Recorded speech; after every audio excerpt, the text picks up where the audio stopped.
And we're live. And let me start recording. Bada bam. All right. Oops, I forgot my text, man. Every single time. Oh, your text file. Yep.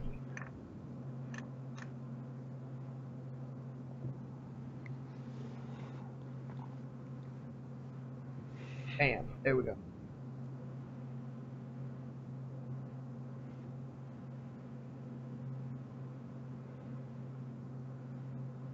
Okay. All right, here we go. What's going on, everybody? Welcome back to a weekly gaming news show, the podcast where two very seasoned video game players take in the news for the week and then discuss it with you guys. We are your hosts. My name is Trinell, and as always, I'm here with the homeboy Todd. What's going on, Todd? Not much, man. Not much. It's been slow weeks, and I'm just maintaining. How about yourself? Just maintaining. I actually had a pretty eventful week. I've been playing the South Park games. Oh, really? Oh, yeah. The old ones. Well, because when you buy the new one, you actually got the old one for free on Steam. Oh, that's I'm going through the first one, and then I'm gonna go through the second one. They're really fun games. Aside from that, I've been playing a lot of Divinity 2 with Mount Lover. Yeah. That game is very special.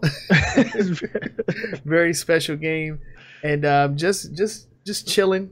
Let me guess. Chilling. That's a Mount Lover selection, isn't it? Yeah, that's something that he wanted me to play, yeah. And it turns out that I love it. So yeah. He knows how to find those hidden gems. That's for sure. Yeah.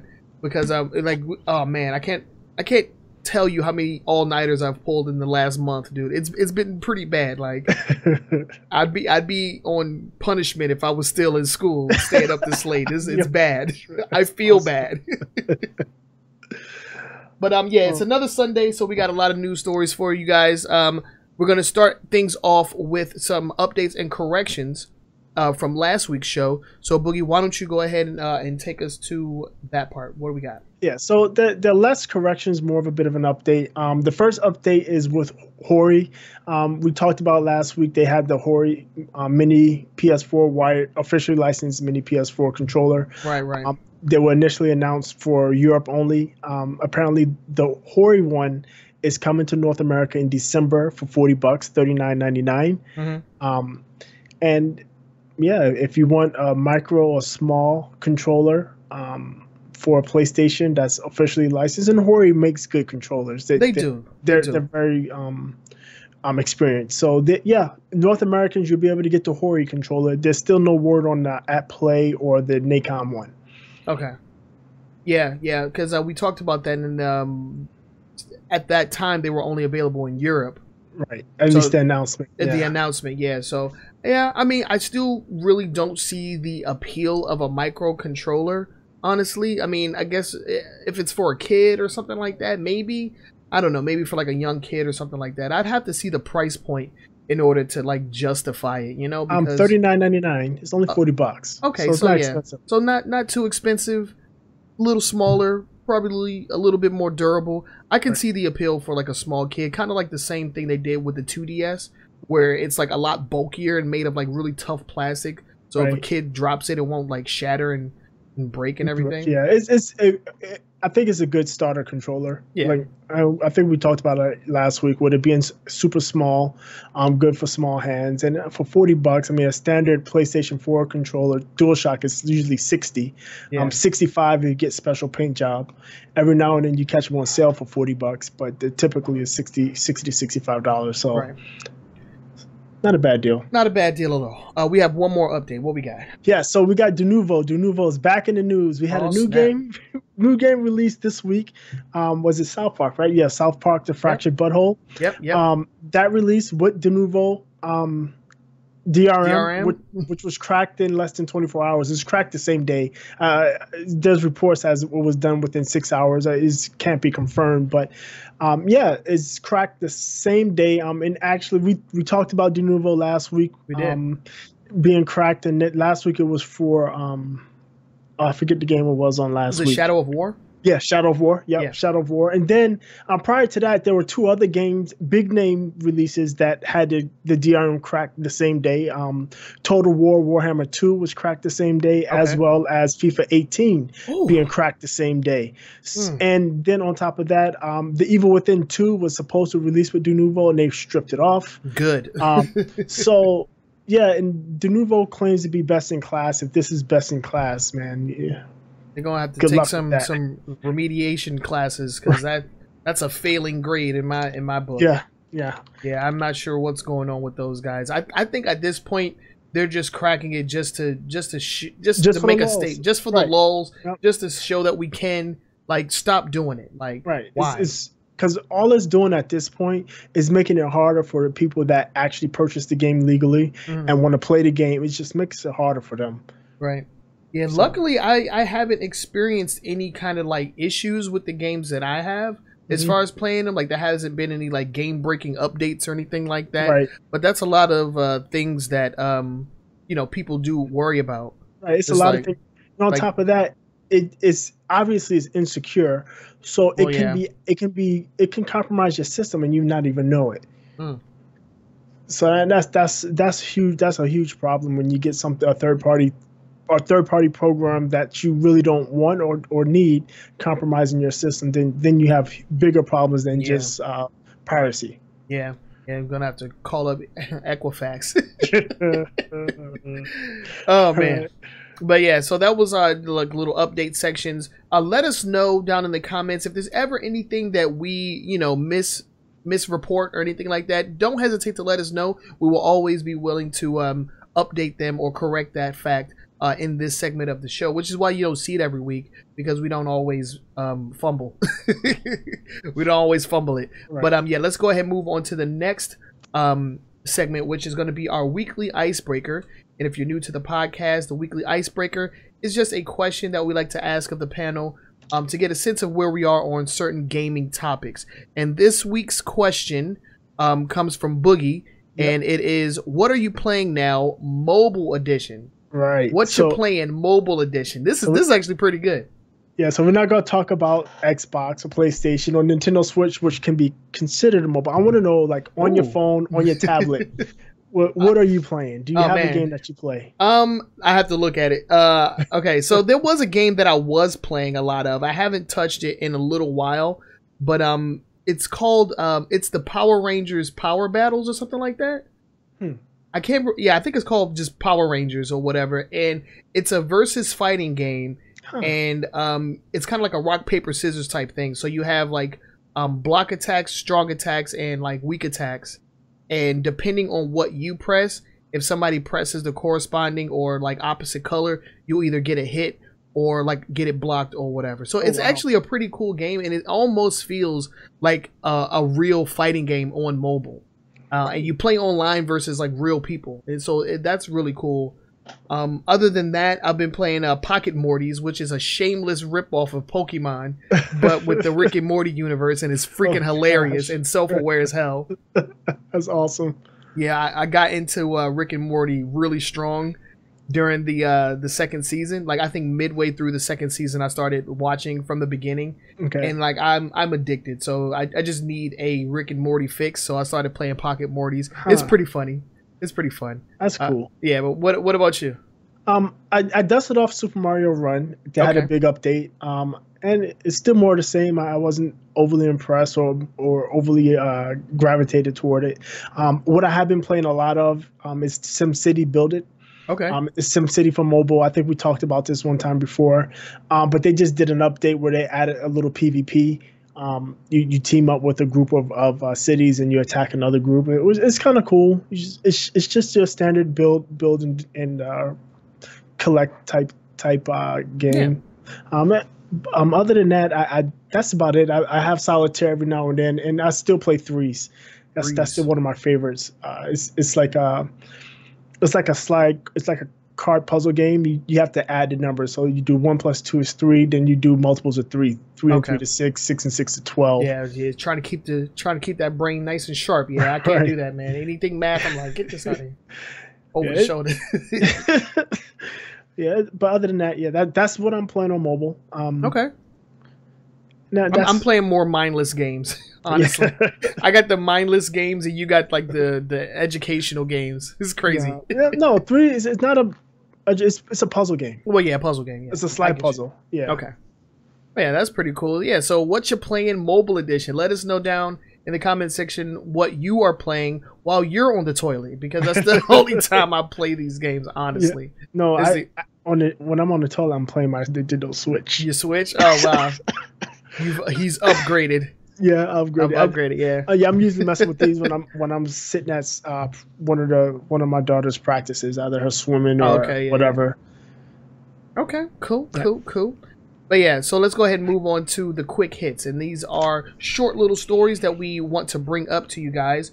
Doesn't necessarily deserve a deep dive like the top 5 news stories, but it's something that we want to address. So let's go ahead and jump into it. With the first story. What we got first, Boogie? We have Sony. Sony has a new indie studio called Unties. Okay. And they're going to be releasing games under this particular studio name, and they're going to be releasing them pretty much open platform. Because the first game that's coming out is called Teeny Metal? Yeah, Tiny Metal. Tiny Metal, yeah. Yep. And they're going to be releasing it on of course, PlayStation, but they will be releasing on PC and the Nintendo Switch. Oh wow! Which is a kind of a break for what Sony normally does. Obviously, there's one company, one system that's glaringly omitted. Right.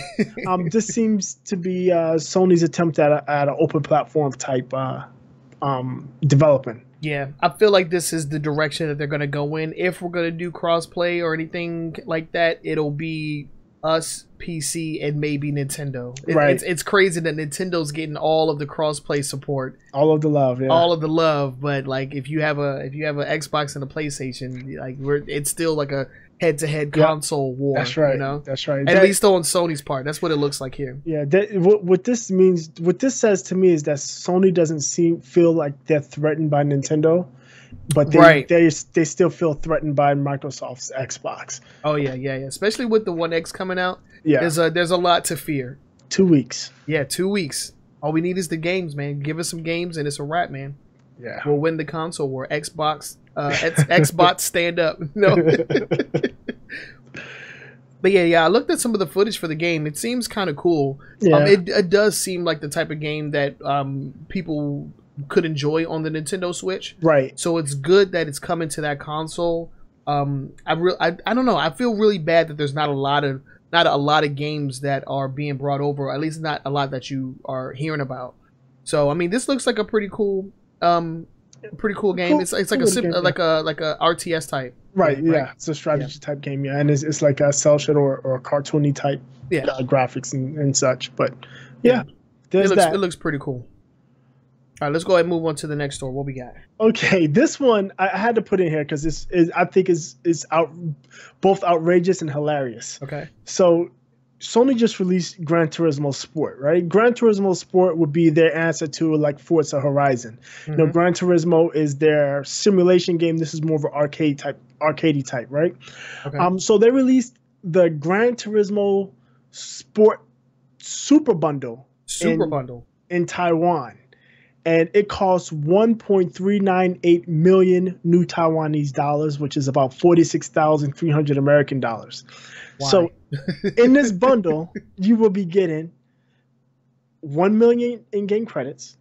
You get a PS4 Pro. Okay. The PSVR bundle is the bundle that comes with the Move controllers and the heads and the camera with the headset. You get a 4K OLED Sony TV. You get the Thrustmaster TGT racing wheel. Okay. Yeah, those things are like $500. Mm-hmm. You get a Piggers AP1 racing seat. And to top it all off, you get a 2018 Mazda MX-5 with custom Gran Turismo stickers. What? That's right. You get a car with your game. You get the actual car, an actual car that you can get in and drive off. Oh my god, this has to be the craziest freaking. I thought that it was crazy back when Call of Duty was giving away the night vision goggles. I was like, yo, it's crazy. Yeah. Like there's no going back from this. But then they kind of like scaled it down a little bit. But now we're giving away entire like automobiles, like an entire vehicle.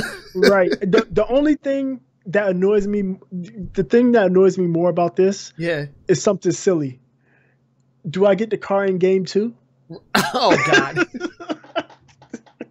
I mean, well, you can probably get it with $1 million in-game currency. Yeah, it's true. But if I get it, do I get the cool GT Turismo decals on it?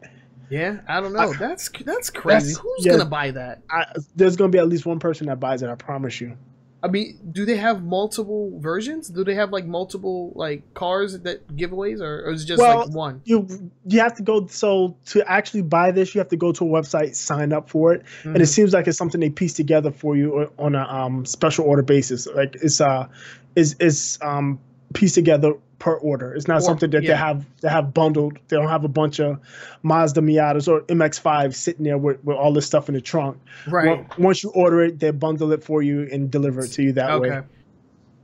That's a little too much, man. And for a game like Gran Turismo, which in my opinion hasn't really been like as good as it's been in the past, it's like I don't know. It's been quite a bit irrelevant. I mean, right. Since like it's definitely waxed and waned over the years. Yeah. You know, which has allowed Forza to kind of just like take the limelight in terms of the racing sim. It pretty much owns the race. Forza right now pretty much owns that racing sim. I mean, obviously, if you're a PlayStation fan, or you only have a PlayStation, Gran Turismo is your only recourse. But for people that have multiple systems, I mean, Forza is the reigning king right now. Yeah. Oh, well, that's wild. I don't. Next week we're gonna be reporting on the person that bought it. Like this guy, crazy. Let's go ahead and move on. And this one I think I am qualified to take. Not really, because I haven't played the game in a while. But the new character and the final character in the season has been revealed, and his name is Zeku. And he is going to be the last character. And this is the season 2 pack, right? Yes, I believe. Yeah. So the last character in the season 2 pack for Street Fighter V is Zeku. If you are familiar with previous Street Fighter games, the character Guy, he's actually from Final Fight, and this Zeku character is his previous master. Guy and Zeku are part of the like Boshiru Ryu clan or something like that. I don't know how to pronounce it, but this guy was the previous Grandmaster, and he trained Guy to be his successor. And he looks pretty cool. I'm not gonna lie. I really like the design. He's an older character, a little bit more mature, and it appears that he has like a double form, like where he has like his like casual clothes on, and then he just like turns into Strider Hiryu, like out of nowhere. Like so, I'm not completely sure what his deal is or what his story is. He did make an appearance in Street Fighter Alpha 2 as a non-playable character in Guy's story mode or during his arcade mode, but this will be his first playable entry into the series, and I think it fits pretty well. You know, you'll never hear me, say that we have enough Final Fight characters. I am a huge Final Fight fan, so it feels good to get some kind of like lore and history into the Final Fight cast. Because they've essentially been, just like rolled over into Street Fighter. I don't know if we'll ever get another Final Fight. Yeah. But rolling him over into Street Fighter is actually pretty cool. Yeah, it looks cool. He looks cool. From what I saw, his fighting style. I liked his fighting style and some of the moves that they showcased. I thought were kind of cool. I don't have Street Fighter V, but I know they have their Street Fighter V Arcade Edition coming up for $40 next year. And that might be a good time for me to just go ahead and jump in there. Low cost, low risk type deal. Yeah, pretty much. And we'll have to see, because it looks cool. I don't know if it's gonna actually get me back into the game. I mean, I think the next fighting game that I play is most likely going to be Dragon Ball Fighters. But the character, he looks cool. I actually want to know more about him, like just like story wise. I kind of just want to know about the character because like when he transformed into his the Strider outfit. Yeah, the Strider outfit. Like, what's the deal with that? Is like the Strider clan and like Street Fighter, like is that canon? Is it the same universe? I'm assuming so because is there going to be Strider coming in? I don't know. Fighter? Yeah, I don't know. We'll have to see. Is that a teaser or some kind of Easter egg? Some kind of Easter egg. Yeah, it's most likely an Easter egg, but it'd be cool if they were able to wrap it into the Street Fighter story arc. That'd be pretty cool. But lately, Capcom hasn't been good with stories, so I'm probably barking up the wrong tree there. But so that's pretty cool. Zeku, he is available now. No, October 28th, I believe. I'm gonna tell you. So I'm gonna give you the exact date because I have it. Oh no, I don't have it. Yes, I do. 24th. The 24th. Yeah, so in a couple of days. Yeah. So in a couple of days he'll be available, and I do not believe that he is included in. Is he going to be included in the arcade edition as well? He should be because the arcade edition is going to include all of the characters from season 1 and season 2. Okay. So I was curious as to whether or not he would be included in that. Yeah, he should be. Okay. But anything after that, of course, season 3, 4, and going forward, you have to pay for. But right. Season 1 and 2 are supposed to be included in the arcade edition. Okay. Yeah. So Zeku he looks pretty cool, man. Yep. If there's any character that I would want to try, if I would have picked the game back up, it'll most likely be him because he just looks really cool. And he's from one of my favorite beat 'em up franchises. But yeah, so that's Street Fighter. We have one more quick hit for you guys before we jump into the top 5. Let's go ahead and jump into that. What we got next? Okay, so there's this game coming out. It's called Crazy Justice, and it's a third-person shooter. It's a cel-shaded type shooter. It seems like to have some steampunk artistic artifacts or like aesthetics or whatnot. It's aesthetics. That's the word. Perfect. Thank you. Some steampunk type aesthetics. And it wouldn't be much of a big deal. It's a game that's going to be coming out. They have a fund me or funding deal set up on a site called Fig. Okay. You can do funding and do a pre-order and get rewards, or you can. The way Fig works, seems like you can get rewards, or you can actually invest in the company to get a payout. But the thing that's really stands out about this game is it is another cross-platform compatible game. Oh wow! So it's coming out on Nintendo Switch, it's coming out on Microsoft Xbox, it's coming out on PC, and it's coming out on PlayStation 4. Now, if you get it on the Switch, if you get it on PC, and you get it on Xbox One, you all can play together. So Nintendo Switch, PC, Xbox One, cross-play compatible. Okay. There's co-op and there's competitive, so you can play together or against each other. It's up to 4 players playing, split screen, and it again, it's coming out for all of the systems. It's coming on Switch, it's coming on Steam, it's going to be on Xbox One, it's going to be on PlayStation 4. It's just that only on the on Switch, Nintendo Switch, Xbox, and PC. All those players will be able to play together. PlayStation 4, you're stuck with just the PlayStation community. Yeah, you will be isolated, which doesn't seem like the best idea, seeing as how this is like an indie title. Right. But for PlayStation players are out of luck, because if you like the game but the community doesn't pick it up, you're up shit's creek, right? Yeah. But if you're on Xbox, PC, and Nintendo and the Switch, you have 3 times the size of the community. Yeah. I don't know. This is where it seems that it's where it seems like this is where we're going is in terms of crossplay. If you have PC or Nintendo, like any cross-platform game, like you're good to go. Right. Because Xbox has no problem working with Nintendo, with anybody apparently. Yeah, and PC, is cross-compatible with everything. Right.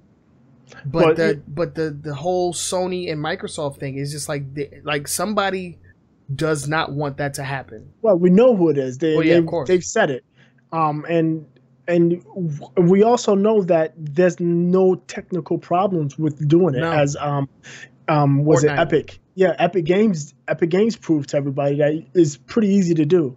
It's just that one company doesn't want to play ball, and I think it's going to be at their detriment, because at this point, you're seeing these little indie games sneak out. You see some other smaller, because I think isn't Rocket League going to turn it on for Nintendo Switch and Xbox, right? Yeah, it is. Yeah, you see some other games that's turning it on. All it's going to take is one big game to turn it on, and Sony to suffer wholeheartedly, and then they'll do it. But until then, at this point, and they have a point, is they're the industry leader. They don't necessarily need it. Yeah, but I mean, if Call of Duty decided to go cross platform, that might change some minds, right? Because Call of Duty makes money.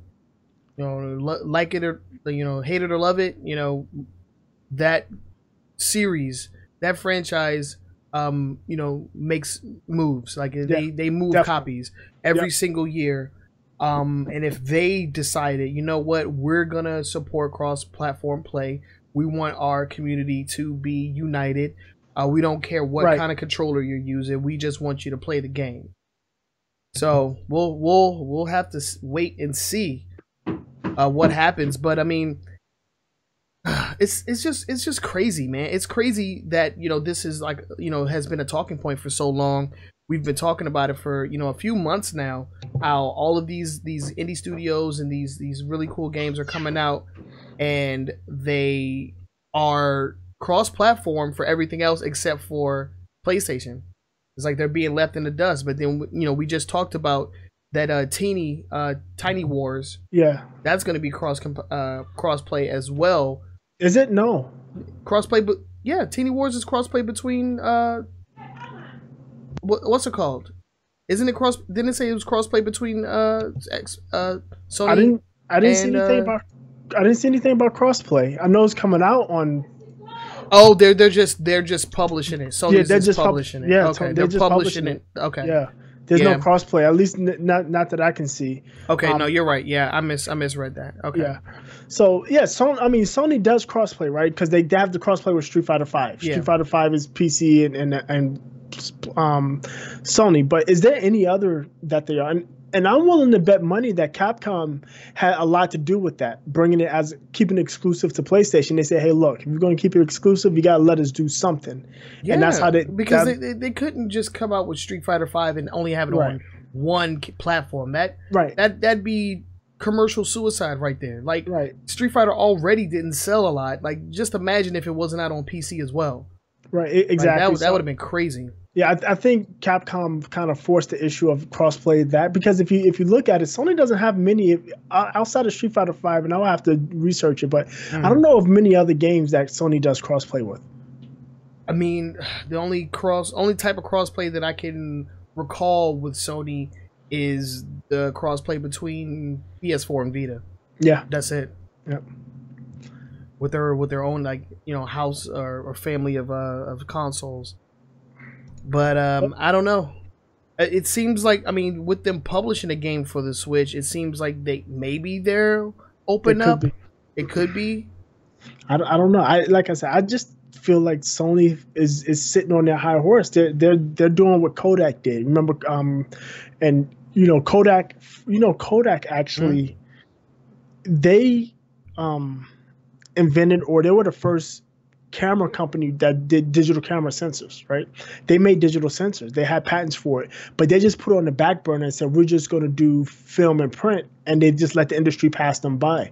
Yeah. And it looks like Sony's positioning themselves for that right now. I mean, they have this huge lead, but these are the small steps that turn into the boulder rolling down the hill. Right. That you can't stop. So what we're watching now is going to define gaming in the next 10 to 15 years. Mm-hmm. Like this has been some of the most drastic changes that gaming has gone through in a very long time. I feel like since the Genesis era all the way up to maybe the 360 area, we've had like a slow and steady, increase as far as like innovation and graphics and whatnot, functionality.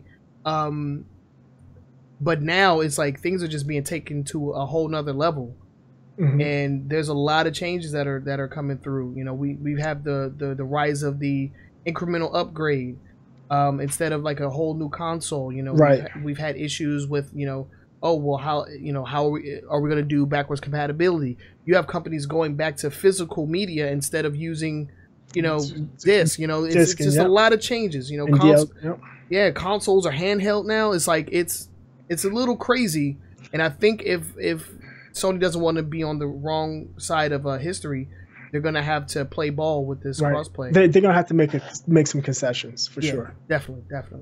But yeah, that's enough on that. We could talk about that. That's a whole conversation topic we can do. We've already done. Yeah. We'll follow up again. Yeah, we'll follow up again. Yeah, we'll see. But that was the quick hits. If you have any stories that you would like to submit to us, you can do so via our social media. We're on Twitter, we're on Facebook. You can also leave comments down in the comment section on YouTube or wherever it is that you are watching this podcast or listening, for that matter. And let's go ahead and move into the top 5 news stories, which is going to be the meat and potatoes of this show. But before we do that, I do want to give a quick shout out to our sponsors. Everybody over at the New Challenger Discord. Let me just go ahead and bring up my New Challenger page. Bam, there we go. All right, newchallenger.gg is the website you want to go to if you are trying to get good at your favorite fighting game. They are now supporting Injustice 2, Tekken 7, Marvel vs. Capcom Infinite, and of course Street Fighter 5. The community is filled to the brim with passionate players, one-on-one coaching, bi-weekly tournaments in both Street Fighter and Marvel vs. Capcom Infinite, and chances, more than enough chances for you to improve your game with your favorite character. Again, the website is newchallenger.gg. Also, make sure you hit them up on Twitter at newchallengertv because they do post videos every week. They go live on Twitch.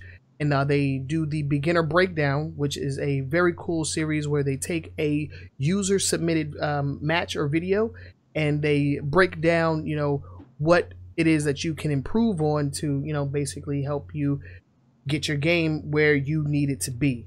So again, that's newchallenger.gg. Shout out to Mr. Vinegar, who is the founder of the Discord channel. And also a big shout out to Mount Lover, who is a friend to the podcast and a commentator for the Street Fighter 5 tournaments and also a moderator for the Discord channel as well.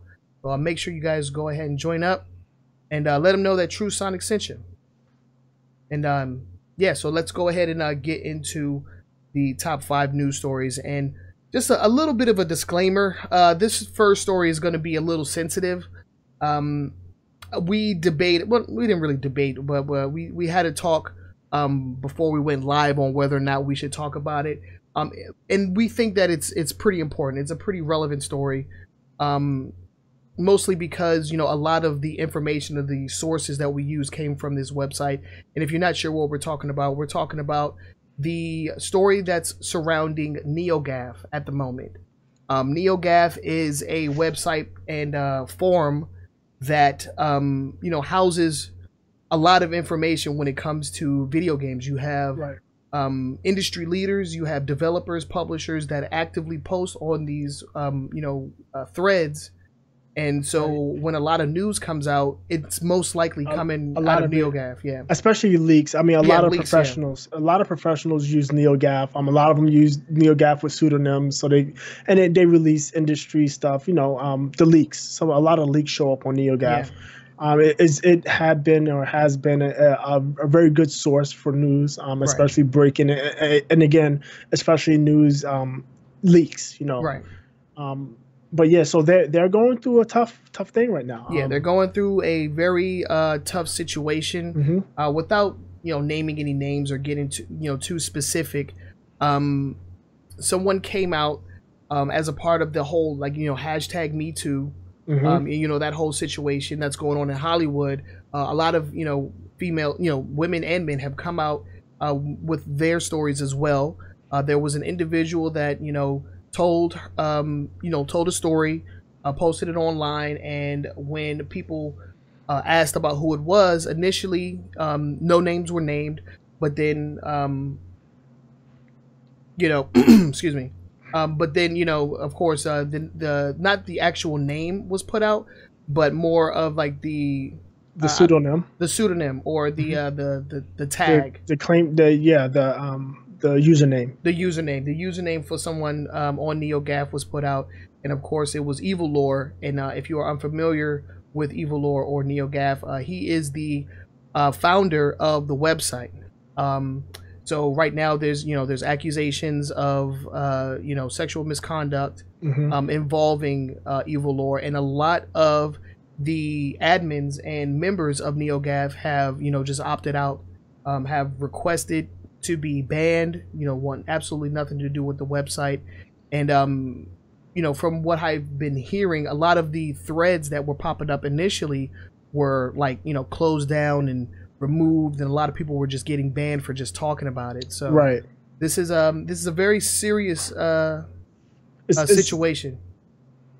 Right, it's definitely serious. I mean, we've seen it. It started a couple of weeks ago with in Hollywood with Harvey Weinstein, and like that Me Too hashtag is capturing a lot of misdeeds, and unfortunately in our society, it's been the norm where men have been essentially predators, especially men of power. Right, yeah, it's like men in power, and that was the main reason why this individual decided not to go out, because of this guy's status, and his influence in the online community.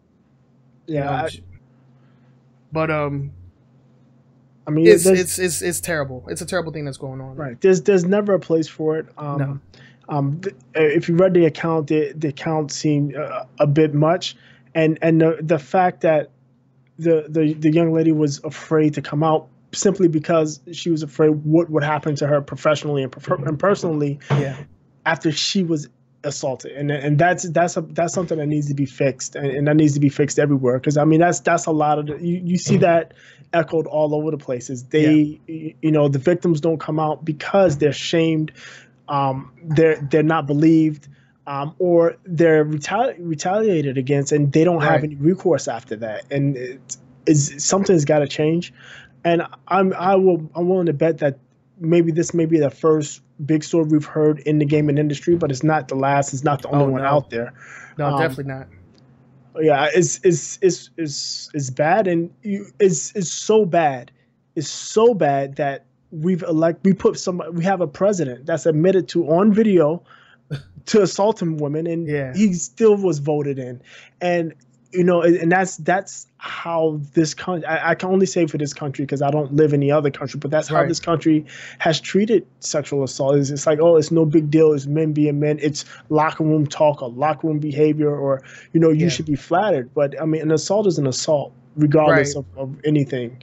And supposedly this is something that has been, talked about on the website, has been bragged about in the past. Right. So I don't know, man.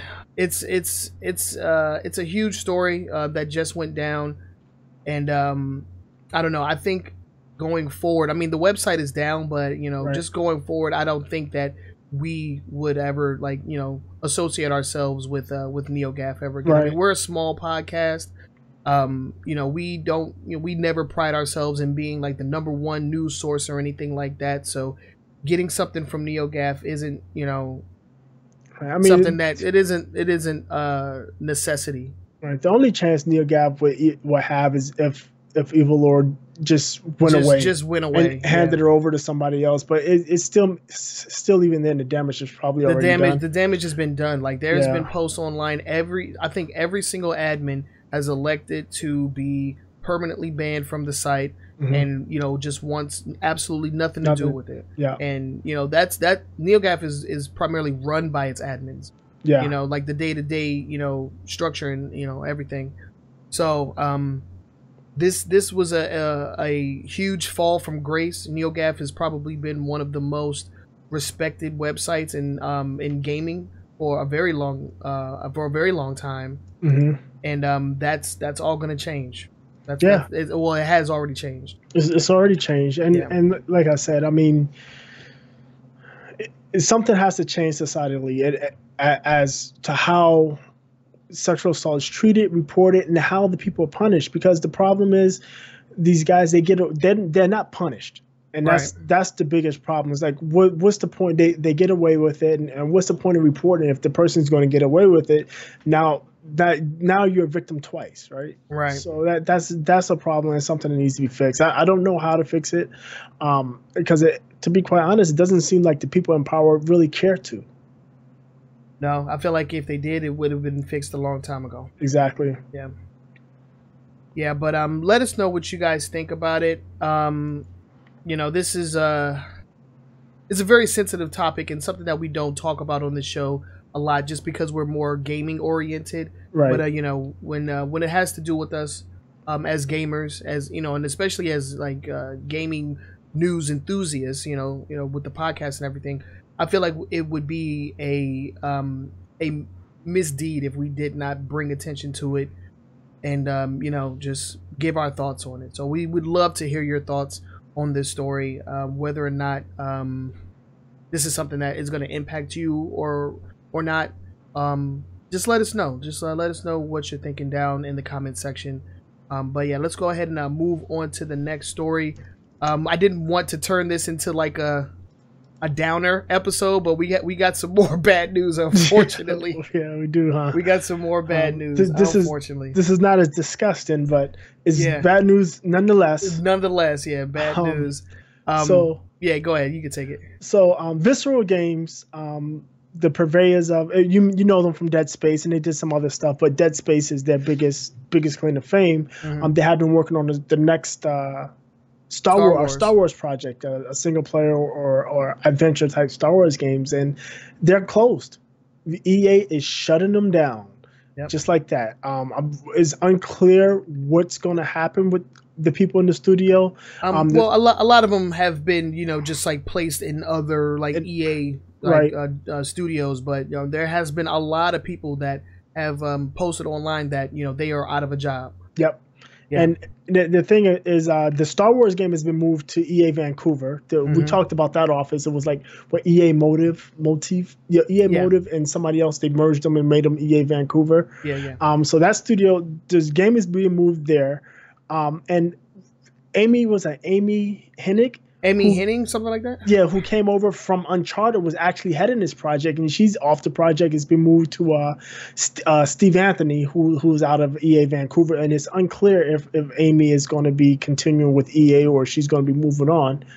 Because she's off the Star Wars project, and she was Amy Hennig was instrumental in the Uncharted series. She worked on the Uncharted series for Naughty Dog. So I think, and I've read a lot of op-eds on this, and I agree, seem to agree with them, is this game was originally being developed as a big budget single player campaign type game. Think of like Uncharted. Yeah, like Uncharted or the game of Aloy, Horizon Zero Dawn. Somewhere along that lines, and it seems like it's being moved over to EA Vancouver, and it's going to become more of a open world type.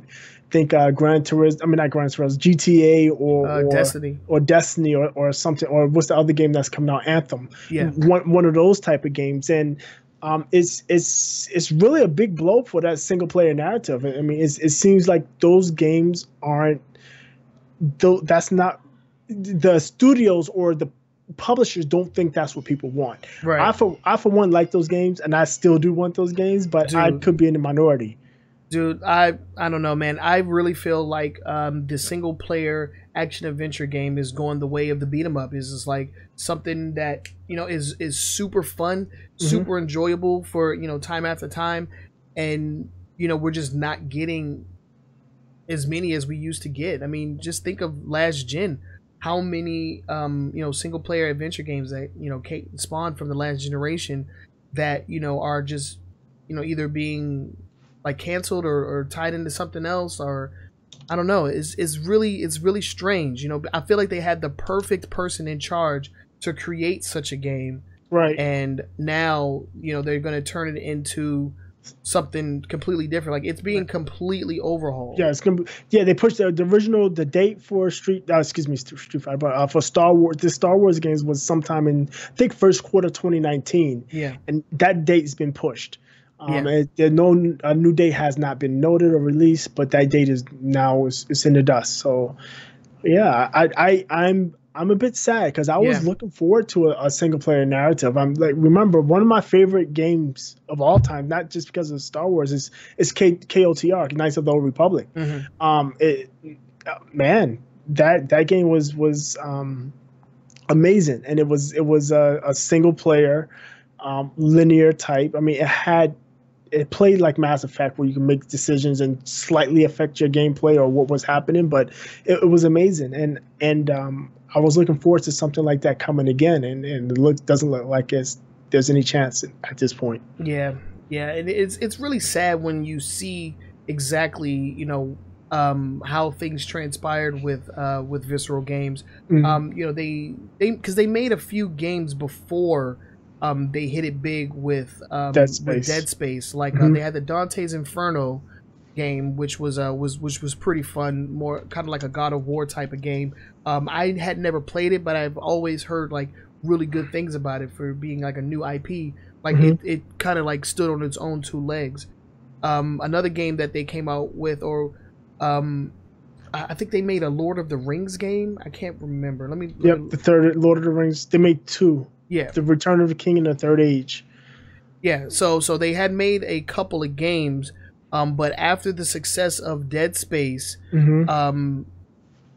made the sequel Dead Space 2, which was really good. I really liked Dead Space 2, but then Dead Space 3 kind of saw them take a turn to the left, and it was like kind of like a turn for the worst. They pushed it more of an action game. More of an action game instead of a horror game. But I think that more about looting, and they had the microtransactions and all that crap. And then I think that changed, because if you look at the games after Dead Space 2, to Dead Space 3, Army of Two, The Devil's Cartel, Battlefield Hardline, all of them were along the same line. Where I think that had more to do with EA. Yeah, just EA just pushing them into a direction that maybe they, pushing them into a direction instead of allowing them the artistic freedom to do what they wanted to do, because then they started working on the Battlefield series, and then they ended up working on the Army of Two series, which was already like a mad franchise to begin with. I don't know why you would put Visceral in front of that. The last title that they released was Battlefield Hardline. And everybody knows that that was a pretty much of a flop. Yeah, I didn't enjoy it at all. I actually bought that game. I did not enjoy it at all. I hated it. Yeah, I had it too. I hated it. Yeah, but so it's really unfortunate. The studio was founded in 1998, and it's gone. We're gonna miss you. We're gonna miss you, because I was really looking forward to this Star Wars action, this single player Star Wars game. We talked about it, yeah, because it was my whole thing was, this is by Visceral. It's going to be single player. Maybe it's a new KOTR game, Knights of the Old Republic game, new KOTOR, and that's what I was hoping, or something along that lines. But no, it's gone the way of the dodo. Yeah, and I was also anticipating a return to glory for Dead Space, which is probably has to be one of the best like horror franchises to come out of the last decade. Yep. So we're gonna miss you. Shout out to all of the developers and people that worked for the company. Hopefully a lot of them find work elsewhere. I'm looking forward to see what Amy Hennig is gonna do, because like you said, she's not on this project. No. And it's unsure whether or not she's going to stay with EA or just move on to something else. Yeah. Yeah, but we'll see. Time will tell. But yeah, man, it's just, I don't know. EA just has this thing where they acquire these studios, they push them to work on stuff that they're not really known for. And then when it doesn't pan out, they close them down. Absorb all of their IPs and just like spit them out to the dust. Spit the dust out to the wind. It's like with Pandemic Studios. Remember that? Pandemic, yeah. Pandemic, yeah. Same thing happened with them. And I fear that the same thing may happen to BioWare if they don't freaking get this Mass Effect thing on track. I think it's too late for that. I think it's too late for that. I think EA would try to find another studio, another group to do it, and BioWare might be on its way out, or they might merge them with another studio. Yeah. But again, I think the problems with Mass Effect is the same problems with Dead Space 3, is that EA is not allowing these studios to be creative and make the game that they want to make. Yeah. Yeah, but we'll see. I think we may have to do another developer spotlight on EA and just publish a spotlight. Spotlight. Yeah. Take them down a notch. Take them down a notch. Yeah, we might have to do it. All right, so we're going from one of the top 3 to another. The next story is dealing with our good old friends over at Activision. So let's go ahead and see what these guys are into. So this is a pretty interesting story. So Activision had patented a process by which they kind of steer people into microtransactions. Mm-hmm. And the way it was supposed to work is it was a matchmaking system that would match a lower tier player with a higher tier player, with this higher tier player using a bunch of cosmetic or using a bunch of items that are available for purchase through whatever microtransaction system they have. So let's say, and for an example, Call of Duty. You get into Call of Duty and this guy's wearing this beautiful, this nice uniform that you want. He's got this cool hood on. He's got some cool glasses. His shader is top notch. He's got golden guns and stuff, and you're just running around with just your normal stuff. They would match you up with this player in the hopes that you see this stuff, you inspect them, and you see that you can go on to the microtransaction system and buy it and go and buy these things. Right. Just basically giving you the incentive to purchase things by matching you up with people that already have those things and pretty much displaying what those things can do. Right. Is what it does. I mean, I have 2 huge problems with it. Yeah. The first problem is Activision can't get matchmaking right skill-wise.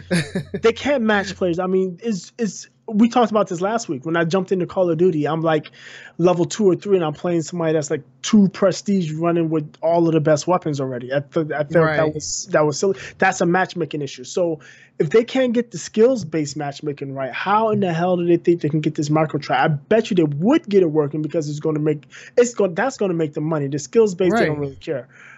But yeah, and then on top of that, you're using my character as an advertisement without my knowledge. I find that kind of foul too, because now if I'm a high-end player and I got all of this stuff, whether I earned it or buy it, you're matching me up with somebody else in hopes that they want to copy and copy what I have and buy what I have. I mean, you're basically using me as advertisement. I agree to that. Yeah. I pay for your game. This is not Facebook. You're not giving me the service for free. In Facebook, you can't argue about them selling ads to you or using you for advertising because you're not paying Facebook. That's how they make their money. But if I pay you money, you can't use my likeness, whether it's digital or not, to generate money. Use me as advertisement. I find that wholly offensive. I find everything about this story offensive. Like, number one, you are purposefully matching up, newer players with more experienced players just to display the fact that if they paid money, they could be better. I mean, it's a weird direction that microtransactions are going in. I mean, they were already going in a bad direction by, playing on your impatience. Right. By creating like padding or like creating like the loot box system, like where you want something, but there's a chance you might get it. And then, like the in-game currency where it takes like 1 million matches or whatnot. Right. They've just been playing on people's like impatience. Like you're not patient. You're going to want it. You're going to pay for it. Fine, whatever. But this is basically just playing on my, like, I don't even know how to describe it, but it's like they are preying on the fact that you know, you will get wrecked by this guy who has much better gear, and you won't get that gear unless you pay for it. That's crazy. And again, that's also leading to the pay to win model, right? Well, yeah, of course that's pay to win. That's clear play to win right there. Yeah. There's just a ton of issues I have with Activision doing this. And to be fair to Activision, they have said that this was developed independently from any of their gaming studios, and it's not a system that's currently in any games. Right. So I don't know. I mean, and a lot of times these are exploratory. They just they come out with a good idea. They want to patent it. So just in case they decide to use it down the road, or somebody else uses it, they can try to squeeze out some licensing fees. But I just think a system like this is ridiculous. It's scummy. It's a scumbag way to nickel and dime your fan base, or your player base, or whatever. I don't know anybody who's a true fan of Activision in 2017. Yeah, but this is just bad, man. And just because they were caught, because that's essentially what happened. Because this patent went out like a few years ago. I think this 2015. It's a pretty old patent. But it was just discovered, and I do not think that this is going to stop them from implementing it if they choose to. Right, I agree. They just won't tell us. Yeah, they just won't tell us. Like I said, I have a problem. One, to pay to win, but two, the biggest problem I have with it is that I'm paying you money to play your game, and you're using me as advertisement to generate extra revenue. I don't like that. Yeah, I didn't even think about the other players' end of it, or whatever, the other players' perspective. I didn't even think of that. I'm just thinking of the little guy who's jumping on Call of Duty for the first time, and then playing somebody like 30 levels above him with some crazy gear, and then just like a bleep, if you want this gear, you can buy it right now. That's what I see. That's nonsense. Yeah, whole bunch of nonsense. Yeah, and we had a whole long form discussion on microtransactions, so I don't want to go too much further into it. But this is madness, man. Right. This is madness. Yep. But let's go ahead and get on to the next story, because otherwise we'll just be ranting all day. All right. So the next story involves everybody's favorite. Everybody's favorite company, Nintendo. We have a few Nintendo stories. Let's go ahead and get into the first one. First one is... Yep, go ahead. I'm sorry, go ahead. You can take it. All right, so the first story that we have for Nintendo. The Switch has reached 2 million sales in the U.S., according to what? Is that NPD data? I think it's NPD data. NPD data, has confirmed that the Nintendo Switch and all of its scarcity has sold over 2 million units in the U.S. That's a lot. That's a lot. That's definitely a lot. And we talked about, was it last week or the week before last? We talked about Nintendo Switch. They're selling snake oil. They're selling Nintendo Switch on the backs of basically two games, Breath of the Wild and Mario Odyssey, that's coming out. Pretty much. Because the game, and Mario plus Rabbids, I love the game. It's a great game. It's a niche game. It's not one of the games that's going to be the most popular games on the system, any system, whether it's Mario or anybody else. Other than that, I mean, Splatoon 2 is underwhelming. ARMS, yeah, right. Mario Kart 8. Mario Kart 8 already owned it for was the a Wii U. re-release. I mean, they haven't. I mean, and they've had a ton of indies and some other smaller games that are on the eShop and stuff. But ultimately, I don't think they're doing a good job as far as the library. And yes, it's the first year, but I think this is going to go the way of the Wii, not the Wii U, but the original Wii, where sales were really hot because of the new form factor, all of the news that they were garnering, and the scarcity, the fact that you couldn't get it. So because you couldn't get it, you wanted it more. Right. I think down the line is going to be an issue where there's not going to be the games. And the thing is, we're seeing it come to fruition now. Even though they are getting some of the AAA titles, FIFA and NBA 2K, NBA 2K and Doom, and all those games are seemingly gimped out of the box, where they're not getting all of the features because vastly inferior. The Nintendo Switch can't play the whole game. And the way Nintendo works is we got Breath of the Wild. You won't see another Breath of the Wild into the Switch 2, right? Another Zelda into the Switch 2. The same thing with Mario. You get Mario, you won't see another one to the next generation. Right. That's how they traditionally have been. Now, maybe they change that, and maybe not next year, but the year after next, they get another Zelda, but I wouldn't hold my breath. Yeah, I would not hold my breath at all. And, you know, they're pulling out the big guns. I mean, they announced Metroid. Anytime you announce a Metroid console title, like, you know, it's for real. And you know, people have been waiting over what, like 15 years for the last Metroid. Yeah. So yeah, I don't know. Yeah, Nintendo just preys on nostalgia. The nostalgia, yeah. Yeah, the nostalgia factor and the hype and the scarcity. That is what moves units. The library. Like how can it's lacking? It's seriously lacking. And again, I don't know many. I guess there's going to be people out there where Nintendo is their primary system, but if the Switch is not their primary system, you're not getting Doom, you're not getting NBA 2K, you're not getting FIFA, or even Oblivion. 2K, yeah, no, Skyrim, yeah, Skyrim. You're not getting that on a Nintendo Switch because it's yeah. But let's move on to the next one. She's out. Move to the next one. We got the Switch. They got the 4.0 the 4.0 firmware for Nintendo Switch. Added a couple of features that should have been on the system at release, right? But we got them now, so that yay. You can now capture video, but you only can capture video on like 2 games, 3 games, 4 games. Breath of the Wild, Mario Kart 8, ARMS, and Splatoon 2. That's it right now. They added some icons, some player icons or user icons for Super Mario Odyssey and Breath of the Wild. So you got Breath of the Wild or Super Mario Odyssey icons that you can use as your avatar. They added pre-sales or pre-ordering on the eShop. They updated the channel feed. Who cares? Yeah. Some stability, but one thing that did sneak in that I didn't know about, I actually tested it out and actually worked. It worked with these even I'm using. If you plug in the USB headphone set. One sec. What's up? She says she's gonna call. Okay, that's fine.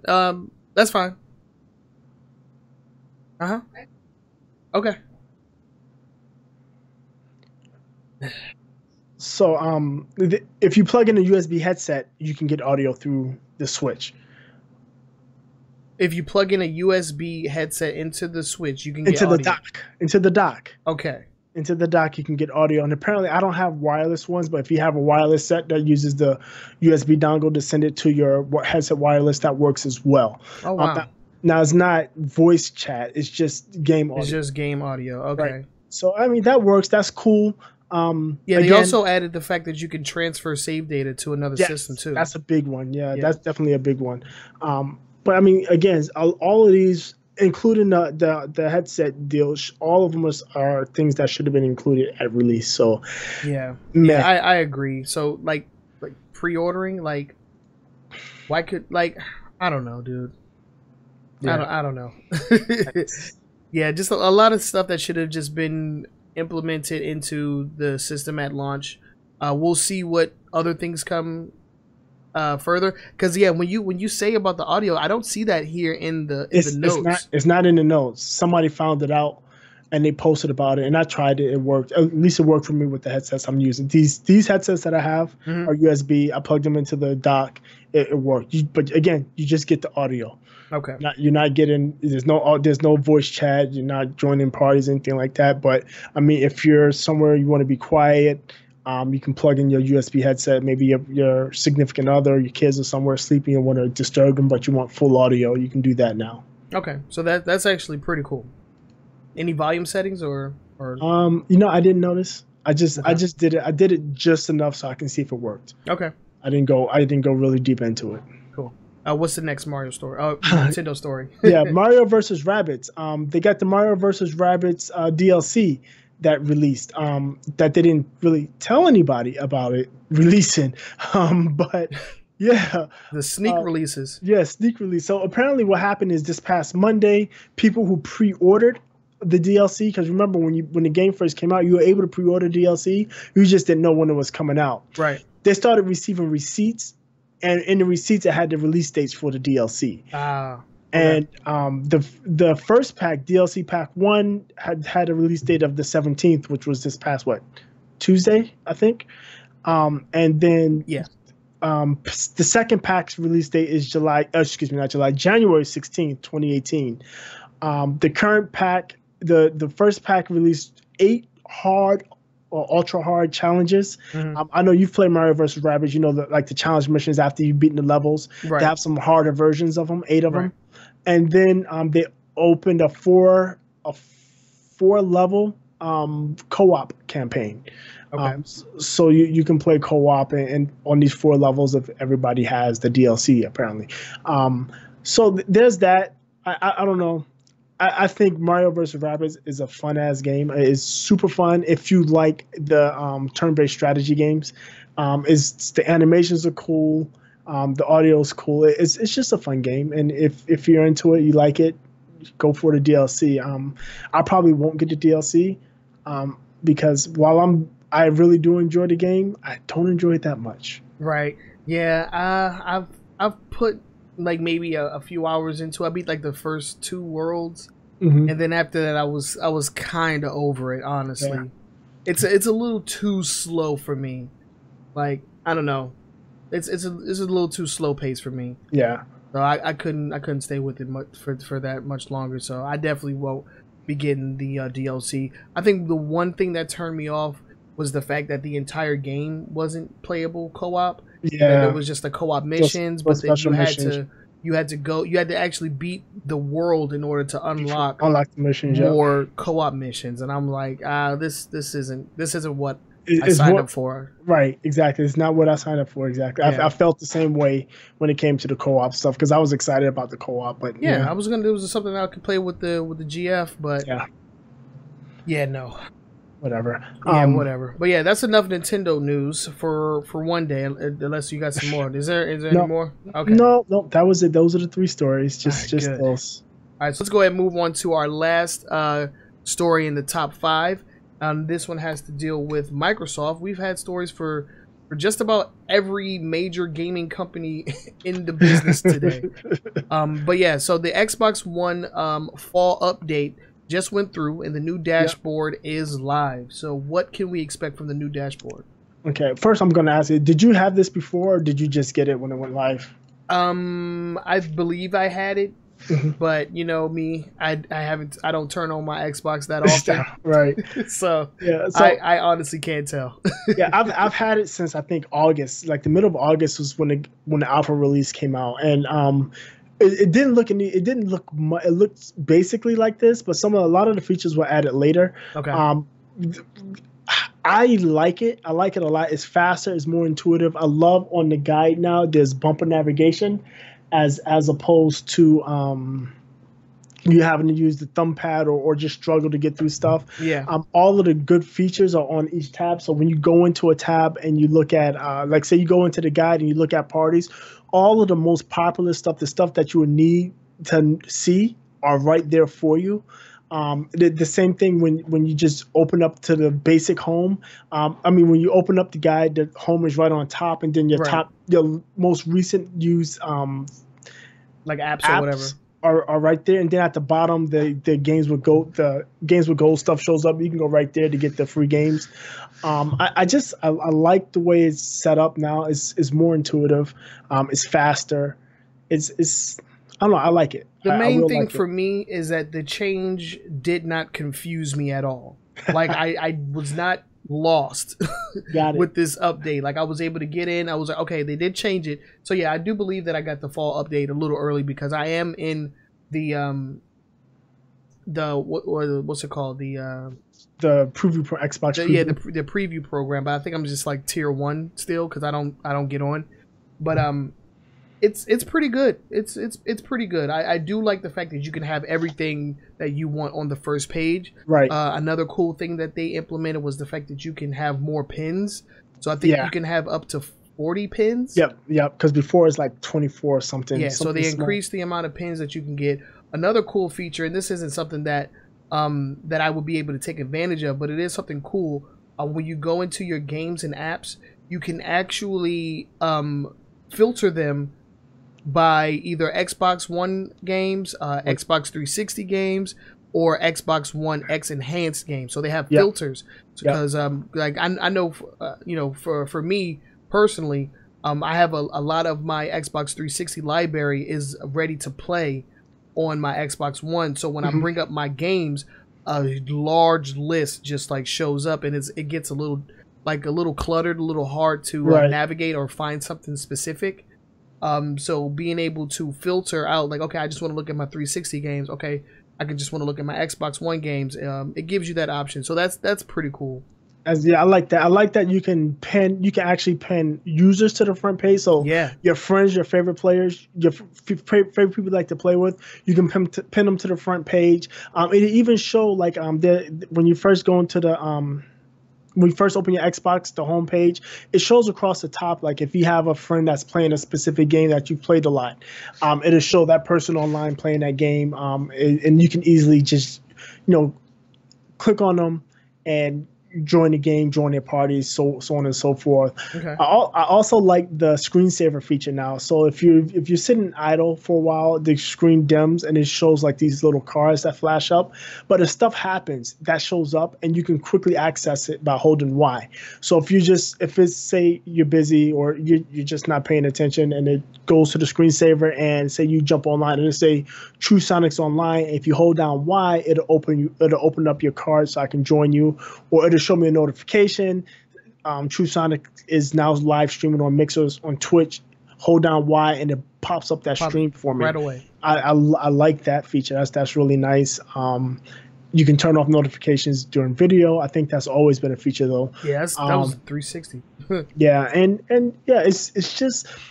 Is, like I said, it's much more intuitive. It's super fast. I remember I said this last year when they did the change that was super fast, and about halfway through the year, it started bogging down and getting slow. Yeah. So I want to see if if it happens to this particular dashboard. That seems to happen. It was like they changed up the dashboard. It speeds up a little bit, but then a few months go by, and then it'll start slow it down a bit. Yeah. So I would love to see if it's gonna maintain its snappiness, I should say. But I do like where they put the stuff. It's a lot more intuitive. It makes a lot more sense where things are. Right. And probably one of the most important, or the one that they definitely wanted to showcase, was the ease at transferring your data over from one Xbox to another. So you have the ability, like let's say you're going to sell your Xbox to GameStop, you can put all of your console data on an external hard drive, which you probably already have if you have an Xbox One, and you can save it there and then upload it onto your Xbox One S or your Xbox One X when it comes out. If you have both consoles in the house, though, you can also transfer the console data over using your in-house Wi-Fi, your Wi-Fi network. I think that's amazing too. I like that feature too. It's basically like file sharing. Yeah, it's pretty nice. Pretty much. So you can either do it using an external hard drive, or you can do it over your network, and it just makes things easier. Makes it easier for you to do stuff on Xbox. Yep. All we need now is games. Like I keep saying that. Give us some games, and we in there. Right. We need the games, man. We need the games. Definitely. But yeah, so that was our top 5 news stories for this week. Let us know what you guys think on this story or any of the stories that we talked about today. We would definitely like to, get feedback from you and hear what it is that you guys think and what you have to say on these topics. Remember, also, you can submit stories to us as well via our social media, either on Twitter or on Facebook. You can also leave comments down in the comment section on any of the stories that we talked about today. So with that, let's go ahead and move on to the next segment. This is going to be the long form discussion. And this is where we just take a single topic and we deep dive into it.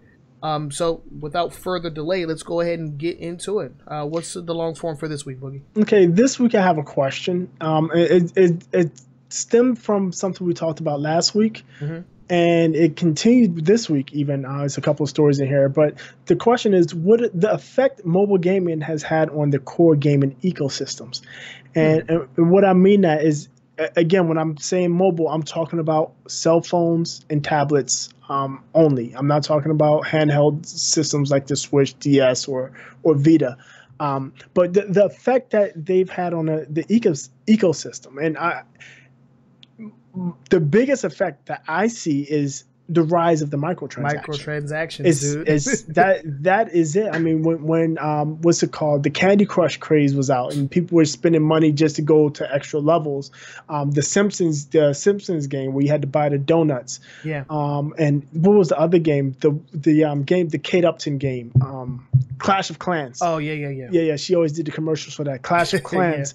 Yeah. When you see those games, I mean, they are paid. They can definitely be paid to win, but they definitely are paid to play. And you see that coming in with a lot of console games now, PC games definitely. I mean, when you look at stuff like free to play stuff like Smite, PUBG, what's the other game?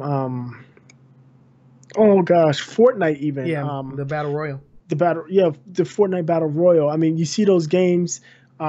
You start playing it and you pay real money to essentially progress, right? Or to unlock major characters. I mean, you see games that are that are going from they call it the premium model, where you got to pay for the full game, to premium model to the free to play model, like Battleborn, which just recently made that conversion. Yeah. So Evolve, which started off as a premium game, but then tried to try its foot at a free to play model and failed. Model, yeah.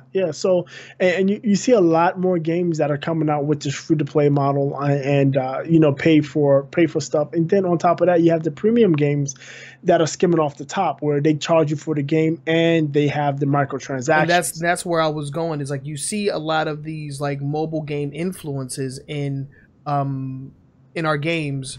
On consoles, like when it comes to like free to play games, you have games going the free to play model, but then you just have premium games and like more recently single player premium games that are including these free to play microtransaction type things in a single player game. So like Shadow of War, you have loot boxes and microtransactions in a single player game. So it's like right. I honestly don't understand like how we got to this point, Right. Because like it makes sense in a free to play game. Okay, the game is free. If I want to put more money into it, if I want to progress, if I want to speed up the process, I can pay money. Right. And most times, it'll be like, it'll be something cheap, like a 99-cent pack, a $5 pack, $10, $20, whatever. But then, now you have like the loot boxes, and it's getting out of control in my opinion. I really feel that the mobile gaming mindset around gaming has negatively influenced console gaming, because now it's just like they're trying to incorporate everything. Right, where it doesn't really make sense to incorporate it. Like it doesn't make sense to incorporate loot boxes and microtransaction in a single player game. No, like a game like Shadow of War. Yeah, right. Especially one where you already paid $60 for. Right. $80 if you got the season pass or whatever. Yeah, I think is definitely going the wrong way. I think that's part of the thing that killed Visceral Games is, again, it's a single player game, and they can't hawk the added value transactions to it, right? And I think it's detrimental. I don't like the way it's going.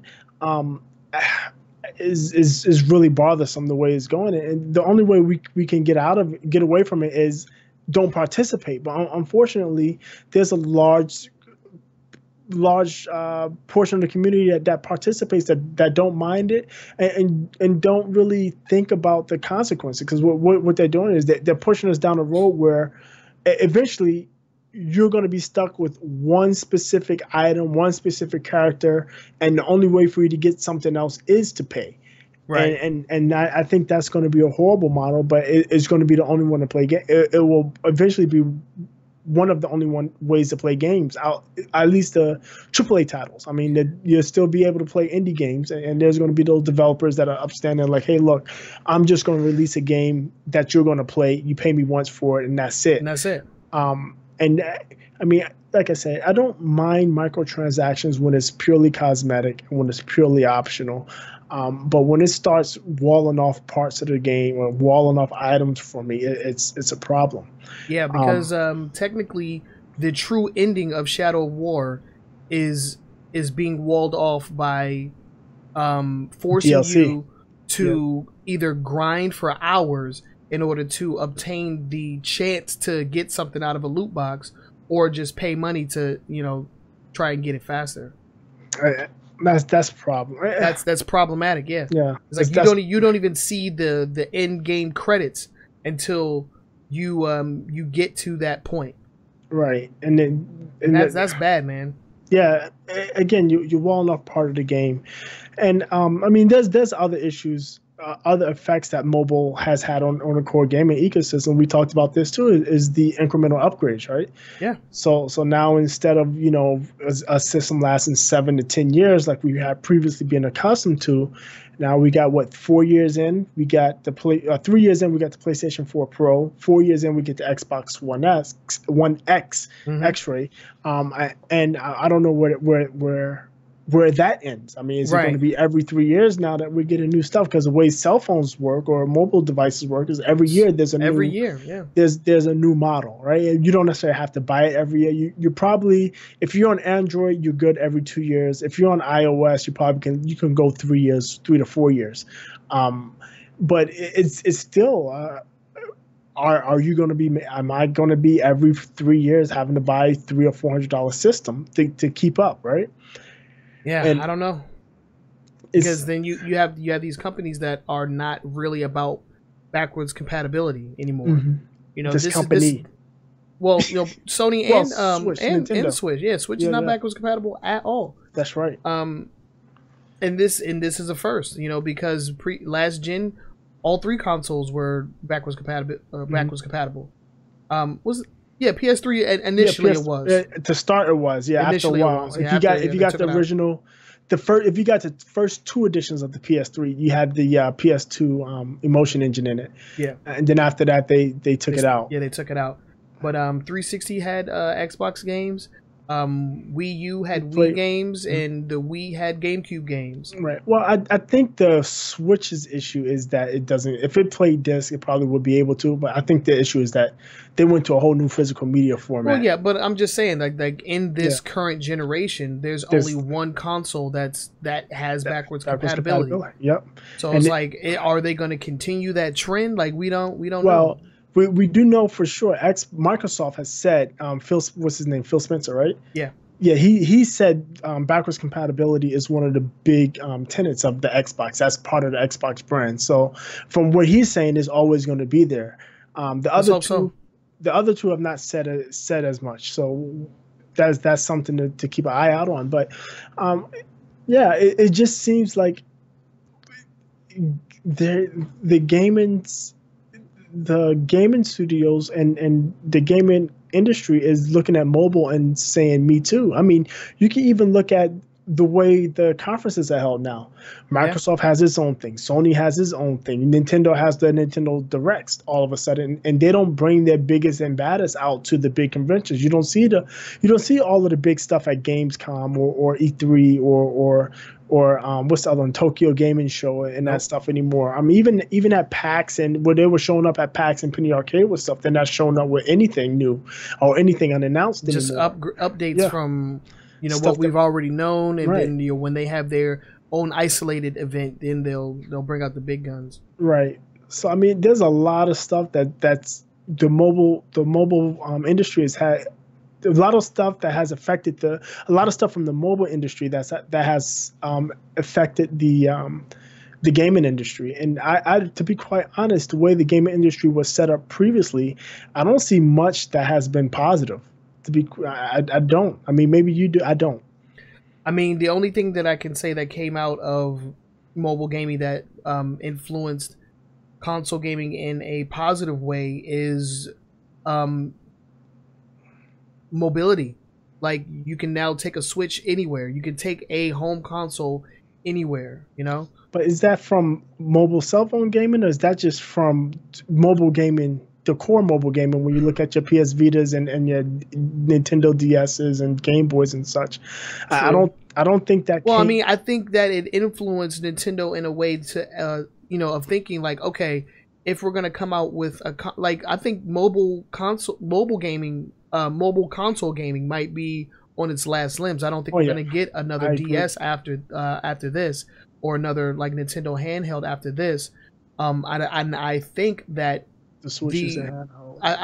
I feel like mobile games, just smartphones in general, made Nintendo make that decision. Mm-hmm. So the fact that we have a quote unquote home console that you can take anywhere, I think that could be a direct byproduct of the rise of smartphones in general.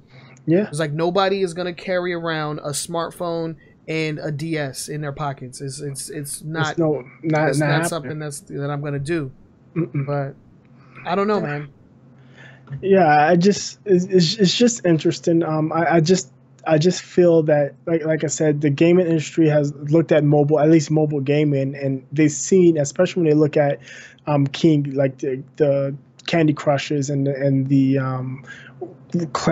Clash of Clans and those type of games. Plants vs. Zombies, yeah. Yeah, and when they look at that stuff and see how much money that those companies were making off of pretty simple games, but they were making tons. I mean, you had was it Activision that bought King? Yeah, they bought King. Yeah, they bought them. And at their peak, I mean, Candy Crush was making tens of millions of dollars an hour.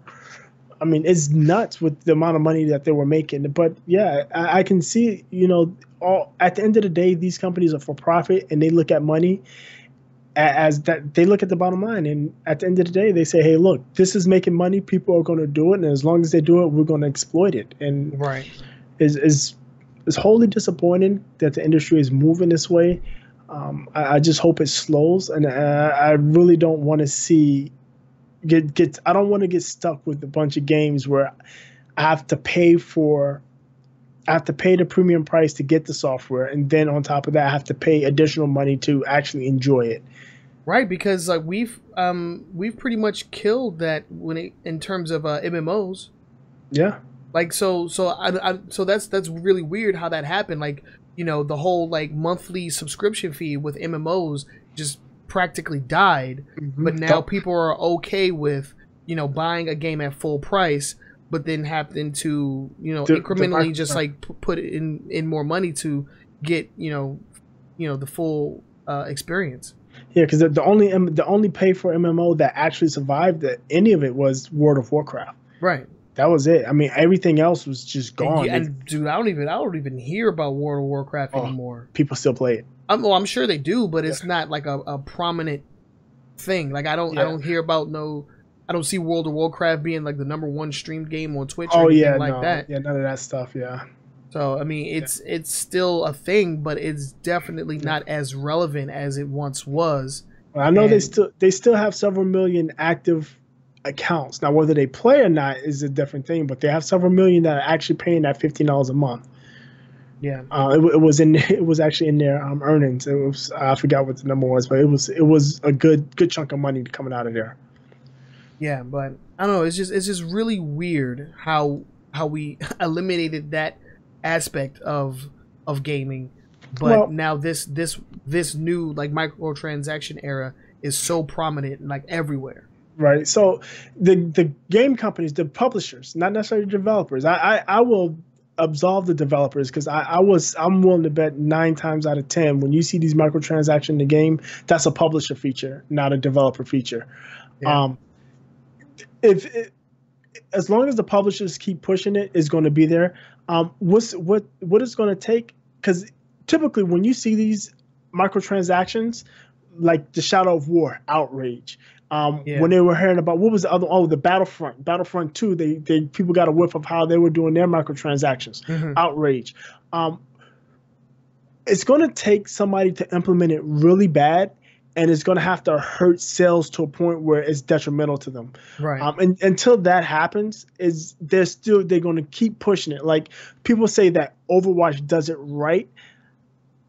That's your opinion. I mean, again, in Overwatch, you don't have to partake. You're able to get the stuff without. You are playing the exact same game with or without the loot box like grabs. It's the exact same game. Right.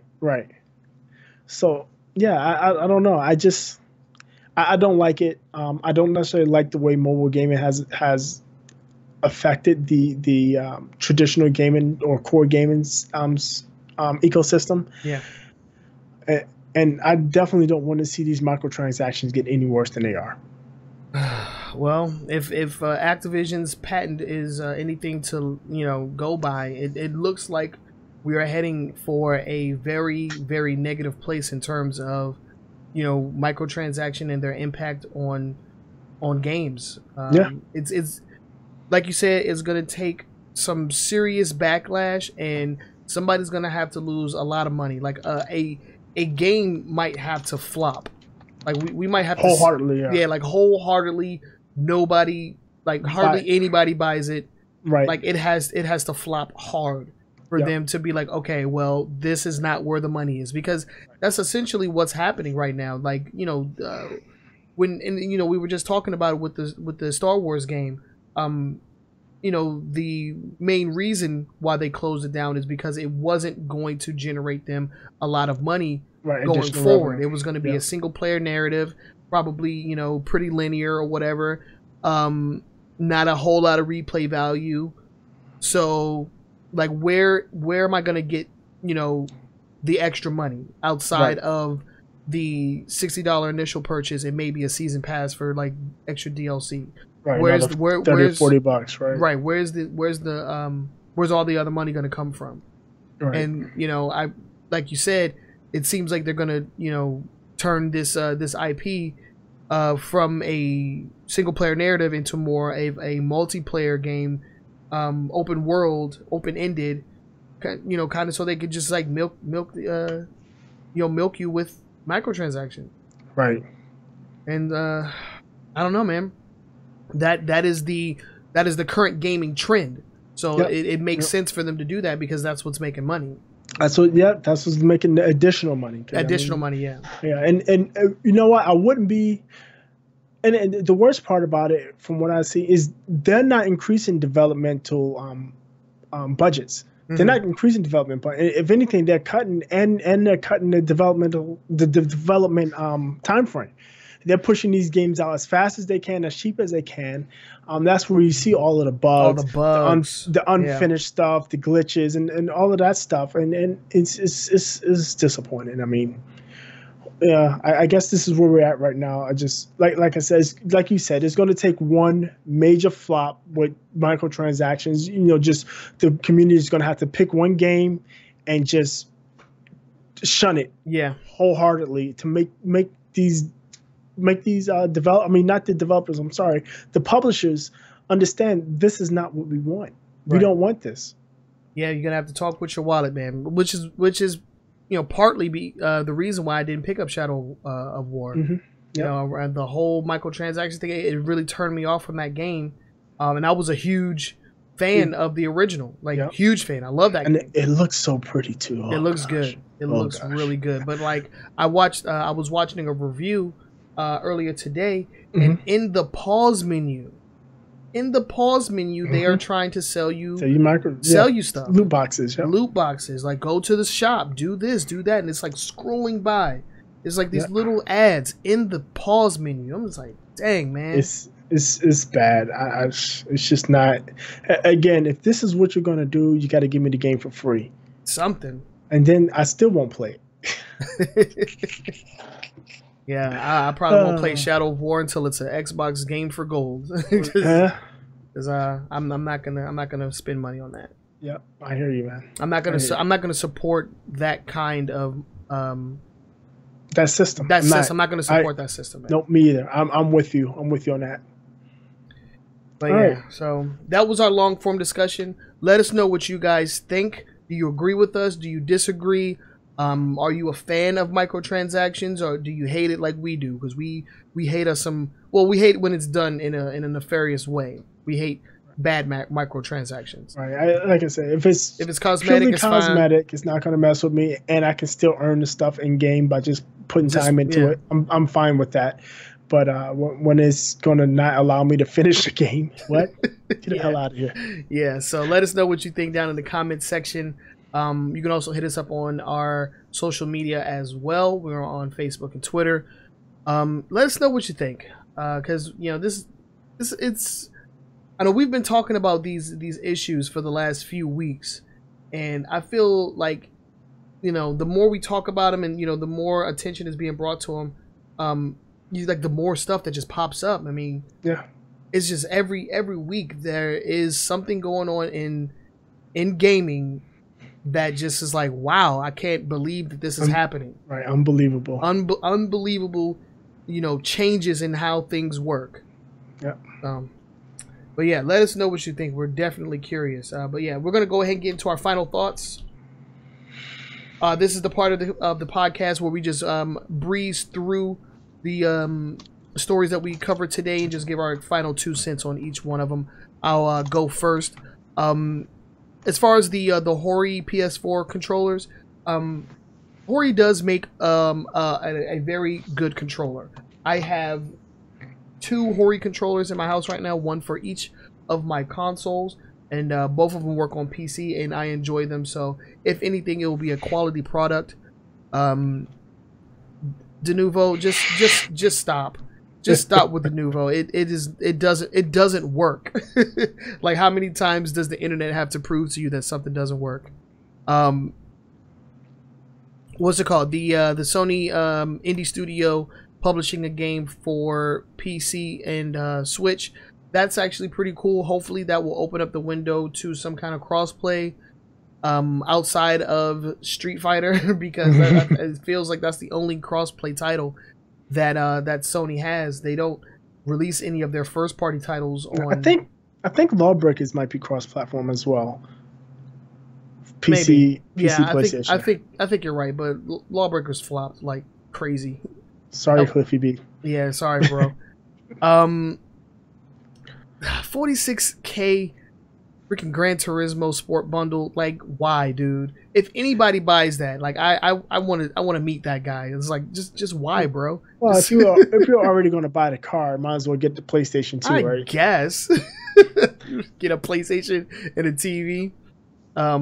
Zeku, really cool character. I really like his design. I want to know more about like his lore and back history, because we don't actually know a lot about him. So it'd be really cool if maybe they came out with like a comic or something that we could just like read up on this character, because I'm more into that than actually playing Street Fighter at this point. I just want to know about the characters, but he looks pretty cool. I can't wait for more information on him. And as far as the what's that game? The crossplay game. Oh gosh. Crazy Justice. Crazy Justice, that's it, yeah. Yeah, just another title that's, being made cross-platform between everything except for PlayStation. So yeah, they're definitely going to need to play ball if they want to keep up. The whole NeoGAF situation is terrible. And I mean, that's really all I have to say. But it's a terrible situation. I'm deeply sorry that, the individual had to go through that and felt that she didn't have a voice to speak on. And I'm glad that she spoke up now, and, maybe something can be done about it. We'll have to see. Visceral Games, RIP. I'm not looking forward to Dead Space 4 now, because EA is going to fuck it up. Microtransactions. Yeah, they're going to fuck it up, dude.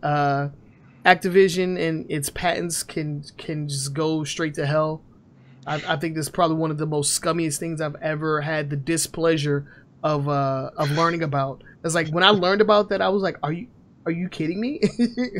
It's like, I honestly can't believe it. It's one of those like mind-blowing type things. And as far as the Nintendo news, congratulations on the 2 million units sold in the U.S.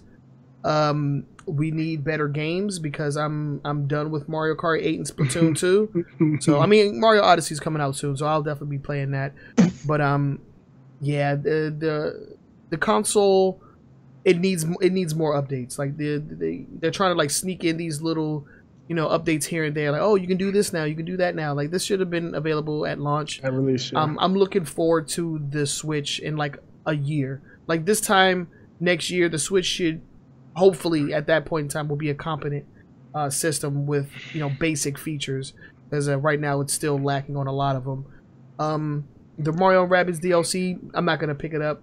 I've all but dropped that game at this point. And as far as the Xbox One dashboard, it's not confusing. So if that means anything, like I didn't get lost, so I guess that's a good thing. That's a good thing, right? That's a good thing. What about you? Final thoughts? The Hori controller is wired, so there's no chance for me. Like you said, there is a good controllers. Hori is a upstanding brand, but no, thank you. Right. Yeah, De Nouveau. I mean, if it's being cracked this fast. I mean, within a day. 24 hours? Less than 24 hours. There's no reason to put it on there. And I wouldn't be surprised if later on down the road, a week, a month, 6 months from now, we hear that De Nouveau has some nasty backdoor. Sony's indie studio Unties. I guess this is going to be Sony's way of doing their open platform where they just publish indie titles everywhere except for Microsoft. Yeah. I mean, everywhere except for Xbox. If they publish on PC, that's Microsoft Windows, right? But yeah, whatever. Yeah. The $46,000 Gran Turismo Sport Bundle, I think, is overpriced because, and I looked this up, the 2018 Mazda MX-5 goes for fully loaded $35,800. So you're paying an additional, what, $11,000 for a PlayStation setup? And the TV? Yeah, I think that's a bit much. But that's just no, me. the 1 million credits though. How much is that worth? That's still a bit much. Zeiku looks super interesting. I've been on the fence for Street Fighter V for like a better part of a year now. I'm moving closer to over the fence with this arcade edition coming up, just because it's the right price. Right. And it's probably an easy way for me to get ahead and get in. There's cross-platform stuff. I'm just waiting for that top AAA title to come out. Like, look, Sony, you don't want to play ball. That's fine. We're going to play with everybody else. And when that happens, and the reception it gets, it'd be interesting and see if that actually forces Sony's hand. Yeah. The situation at NeoGAF is sad. Is disappointing, but I wish I could just say I'm shocked. But I mean, it goes on far too much, and these people aren't punished, so they just keep doing it. And we need to make examples. I mean, don't. I'm gonna say hang them, but I'm not literally hang them. But we just need to get a few of these big guys out there and let them know, look, it's just no good. The EA shutting down Visceral Games. Yeah, it's sad, and we know where EA is going with this, and it's not about the quality of the game; it's about the profitability of the game. And when I say profitability, not outside of the sales, but additional profits, beyond the initial sale. Exactly. Activision, like you said, I think that's scummy. The hugest issue I have is using somebody as an advertisement without them knowing they're being used as an advertisement. Right. That's disgusting. Nintendo, 2 million Switches. I think, again, I said it earlier, this is based on the fact that Nintendo Switch is hard to get, and it's been in the news for a long time, and it's got two huge IPs, exclusive IPs with Zelda and Mario Odyssey that everybody wants. But I think if they don't continue to bring out these games that everybody wants, these IPs, like you said, they got Metroid. I think that's coming out next year. But outside of that, I don't know what else is coming. And the third-party games that are coming out, as we are seeing, are gimped. They're not fully featured. It's going to be a problem for them once people are figuring out that they're getting a half-baked system. Right.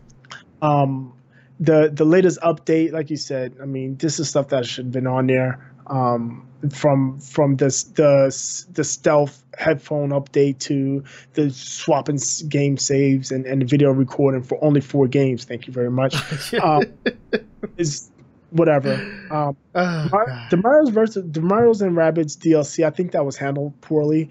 From when it was first announced, they didn't tell you what it was or when it was coming out, to just popping it on people. I think Ubisoft needed to do a better job there. Yeah. I think Mario and Rabbids is a great game. It's fun. I don't know. I'm not quite over it. I'll probably go back and finish it, but it's just not holding my attention. It can be a bit campy to me. Right. The Xbox One dashboard, like I said, I've been using it since August. I'm in the alpha ring. It's going through several changes since I first laid my hands on it. I like it a lot. I just hope it maintains its snappiness, because the previous last year's fall update, was great and fast until about January, February. Then it started causing all kinds of headaches and holdups, hangups, and stuff. And yeah, that's going to be it for me. I'm done here. Yeah. So let us know what you guys think on any of the topics. Like I said before, we're on social media. You can hit us up on Twitter. We are at AWGamingNS. Or on Facebook, A Weekly Gaming News Show, or you can just use the call letters AWGNS. Let us know what you're thinking. Debate us down in the comment sections if you disagree with us, or let us know that we're always right if you agree with us. Like, you guys are always right, yeah. Either way, we would love to hear you guys' feedback. We do take all of your suggestions into consideration, and we are prepping for some pretty cool changes for our season 2 launch for the podcast. We're gonna make a couple of changes to the format, and we really hope that you guys enjoy it. But if you're listening to us, if you're taking us on the go, we definitely appreciate you. We pride ourselves in not only giving you guys a show that you can watch with us live, but a show that you can watch at your own viewing leisure. So, Boogie, in case they don't know and they would like to, let them know where exactly they can listen to us. Okay, so if you're on the go, you want to take the audio with you, use your mobile device, Android, iOS, or whatever device you're using. We are in the general podcasting directory, which means we're available on your favorite podcatcher. Yep. So if you have a podcasting app that you use and you love, you can find us on there by searching A Weekly Gaming News Show or AWGNS. We are also on iTunes, Google Play, and TuneIn Radio. Go to those 3 places. Rate us. Leave us some feedback. We'll take a look at it, and if something that is it's an idea that we can implement, we'll look at implementing it. Oh yeah, definitely. And just so you guys know, our current schedule is every Sunday we go live at 7 p.m. Eastern Time, with the videos and the audio going live that following Monday at 12 p.m. Eastern Time. Also, if you catch us on YouTube, you can watch the Weekly Gaming News 10 in 10, which is a 10-minute or less snippet into the topics that we'll be deep diving into during the full podcast. So if you don't have time to watch or listen to the entire show, you can always catch the 10 in 10. Those go live on Saturdays at noon or 12 p.m. Eastern Time. That's all the places that you can reach us. I think that's gonna end it for this show. That's gonna do it. Yeah. So again, thank you all for tuning in. We definitely appreciate you. This has been a Weekly Gaming News Show, episode 71, and we are your hosts. My name is Trinell. My name is Todd, and we will catch you all next week. Peace. Stop recording. All right. I think I'm gonna need